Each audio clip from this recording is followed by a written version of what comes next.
Manna means what is it in Hebrew? Manna. Yeah, but so what is it from heaven? What is it from heaven? Well, the Israelites were crossing the desert, and God, to feed them, because they'd been running away. Bread. He dropped this stuff called manna, which we don't quite know what it is, but it was apparently rather the shape of a coriander seed, but tasted like a wafer of honey. Why do people believe all this stuff, Stephen?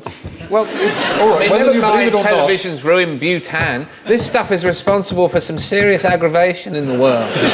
People believe it all, for God's sake. This particular... They do believe it all. They do, yes, Bronze Age mythology. They believe it all. People believing in manna, it doesn't really upset me or anybody sensible as much as, say, them I don't eat meat, right? I don't eat meat. And someone actually said to me, someone who should remain nameless, really angrily, animals were put on Earth for us to eat.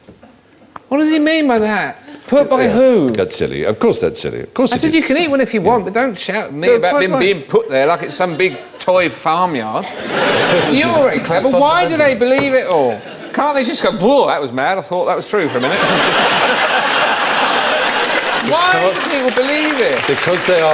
Because they are foolish and ignorant and scared. They need to believe it? They need to believe it? There's a distinction to be drawn between those who claim to have access to revealed truth and therefore claim to know what happens to us after we're dead, on the basis of a text, whether it's a Quran or a Holy Bible. Why do people believe them? Which is nonsensical. And if they want to believe it, they're fine, but they mustn't push it down our throats, and they mustn't tell me who am I allowed to go to bed with and who I'm not allowed to go to bed with. It's not acceptable. Anybody who tells me what happens to me after I'm dead is either a liar or a fool. That's what I mean. No. That's what I mean. See, I don't. That's right. But oh, hello! It started a movement.